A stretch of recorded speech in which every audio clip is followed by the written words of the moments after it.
மின்மினி தமிழர்களுக்காகவே வந்தாச்சு முதல் hyper local social media app. உடனே டவுன்லோட் பண்ணுங்க.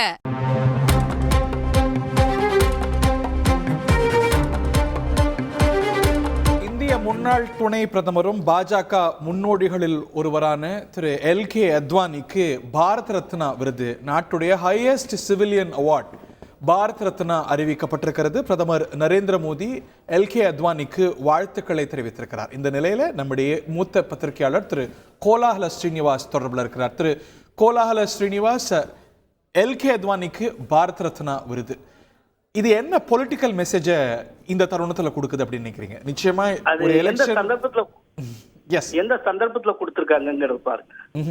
2014 மோடி பிரதமர் ஆகிவிட்டார். ஆனா இப்போ அது அறிவிக்கப்பட்டு இருக்கிறது.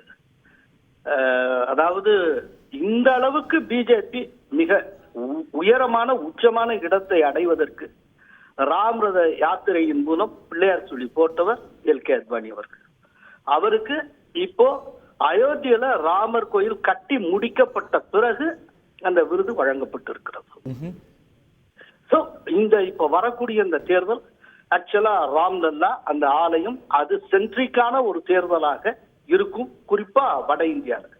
இதை பற்றி ஆல்ரெடி நம்ம கூட விவாதிச்சிருக்கோம். முழுக்க முழுக்க ஒரு ராம்லல்லா மயம் போய் கொண்டு இருக்கிறது. ஒரு ராமர் கோயில் சார்ந்த ஒரு அலை ஒண்ணு வட இந்தியால செட் ஆயிருக்கு. அந்த சூழ்நிலையில இத்தகைய ஒரு ஆலயம் அமைய வேண்டும் என்பதற்காக பாடுபட்ட தன்னுடைய கனவாக கொண்டிருந்த எல்கே அத்வானி அவர்களுக்கு இன்றைக்கு இந்த பாரத் ரத்னா விருது வழங்கப்பட்டிருக்கிறது. அந்த ராம்லல்லா அரசியலுடைய ஒரு பகுதியாக பார்க்க வேண்டும். ரெகக்னிஷன் டூ லேட் என்று பார்க்கப்படாதா பாஜக ஆதரவாளர்கள் மத்தியில? எல்கே அத்வானியுடைய இதுல ரெண்டு கோணம் இருக்கு. ஒன்னு, ரெகக்னிஷன் ரொம்ப தாமதமா கிடைச்சிருக்கு நீங்க சொல்ற மாதிரியான ஒரு கோணம். இன்னொன்னு, ரெகக்னிஷன் கிடைக்கணும், ஆனா எந்த டயத்துல கிடைக்கணுமோ அந்த டயத்துல அப்படிங்கிறது. இப்ப அயோத்தியில ராமர் கோயில் கட்டி முடிக்கப்பட்ட பிறகு கிடைச்சிருக்கிறது இல்ல, இந்த தாமதம் அடிபட்டு விடுகிறது. அது இன்னும் ரெலவெண்டா இருக்கு.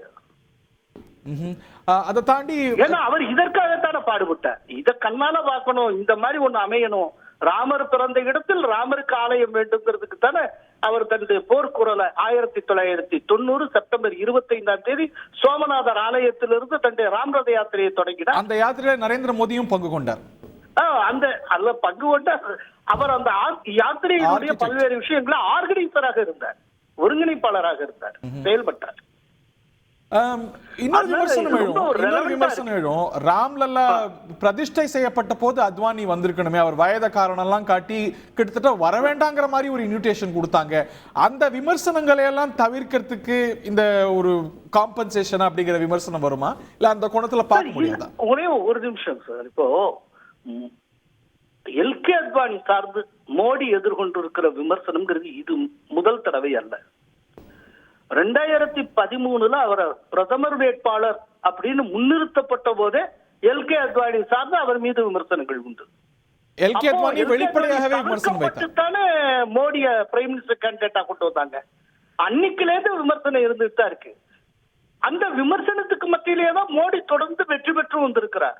அதனால இந்த விமர்சனத்தை தவிர்க்கிறதுக்காக இது அப்படின்னு சொல்லி இது ஒரு சிமிக்ஸாக பார்க்க வேண்டிய அவசியம் இல்லை.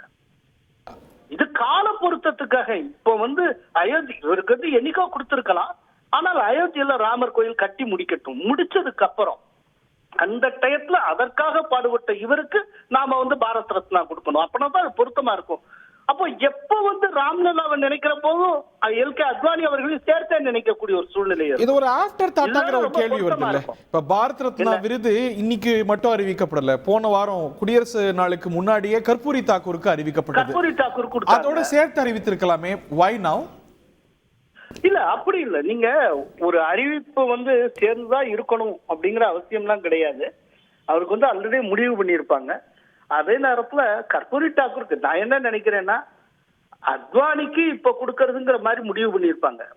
கர்பூரி தாக்கூருக்கு தான் திடீர்னு முடிவு பண்ணி முன்னால கொடுத்திருப்பாங்கன்னு நான் நினைக்கிறேன். பீகார்ல நடக்கக்கூடிய பொலிட்டிக்கல் டெவலப்மெண்ட்ஸ்னால. எஸ், பீகார் டெவலப்மெண்ட்ஸ் கரெக்டா அந்த டயத்துல அவர் கொடுத்தது ரொம்ப கரெக்டா இருந்தது. அதை ஒட்டி பாருங்க, கர்பூரி தாக்கூருக்கு அனௌன்ஸ் பண்ணாரு, 2 நாள் ஒரு பெரிய புயல் வீசிச்சு. இன்னைக்கு பீகார் அரசியலே மாறிவிட்டது, அரசு மாறிவிட்டது. என்டிஏவுக்குள்ள புதிய பார்ட்னர் வந்திருக்கிறார். அதே நேரத்துல இந்தி கூட்டணியில ஒரு முக்கியமான மேஜர் காம்பனன்ட் பார்ட்டி வெளியில வந்திருக்கு. இத்தனை அரசியல் மாற்றங்கள் நடந்திருக்கு. திரு ஸ்ரீனிவாஸ், இது ராம்லல்லா சென்ட்ரிக் பாலிடிக்ஸோட வெளிப்பாடு அப்படிங்கிறீங்க. நான் கொஞ்சம் மாற்றி பார்க்கறேன். இப்போ ராம்லல்லா விஷயத்துல இதற்கு மேல அவங்க என்ன ஒரு பொலிட்டிக்கல் பெனிஃபிட் ரீப் பண்ண முடியுது? நாடு முழுக்க ஒரு பேசு பொருளாக இருக்கிறது. அதெல்லாம் கிடைக்காத ஒரு ஓட்டு அத்வானிக்கு பாரத் ரத்னா கிடைக்கிறதுனால கூடுதலா ஒரு ஓட்டு கிடைக்க போதா நான் உங்களுக்கு? இல்ல நல்ல கேள்வி. இந்த ரெகக்னிஷன்ங்கிறது ஓட்டுக்காக அல்ல, நல்லா புரிஞ்சுக்கோங்க. நான் ரெலவன்ஸ் வார்த்தை என்னால தான் யூஸ் பண்ணிட்டு இருக்கேன். அதாவது எல்கே அத்வானி அவர்களுக்கு பாரத் ரத்னா கொடுத்தே ஆகணுங்கிற முடிவு எப்போதும் எடுக்கப்பட்டிருக்கும். அது எப்போது கொடுப்பது அப்படிங்கறது அந்த ஒரு ரெலவன்ஸ் மெயின்டைன் பண்ணணும்னு கொடுத்திருப்பாங்க. இப்ப கட்டிபிடிக்கப்பட்ட நிலையில அவருக்கு கொடுக்குறாங்க. மற்றபடி ஓட்டுக்காக அதான் நான் ஏற்கனவே சொன்னேன். அத்வானி அவர்களையே தள்ளி வைத்து மோடிய களமிறக்கின அப்ப கூட தொடர்ந்து மோடி ஜெயிச்சுட்டு தானே இருந்திருக்கிறார். ஓட்டுக்காக அல்ல, ரெலவன்ஸுக்காக இது கொடுக்கப்பட்டு பொருத்தமான நேரத்துல டைம் பண்ணிருக்காங்க அப்படிங்கிறது. பொருத்தமான நேரத்துல கொடுக்கணுங்கிறது தான். தேங்க்யூ வெரி மச் திரு கோலால ஸ்ரீனிவாஸ். மின்மினி தமிழர்களுக்காகவே வந்தாச்சு முதல் hyper local social media app. உடனே டவுன்லோட் பண்ணுங்க.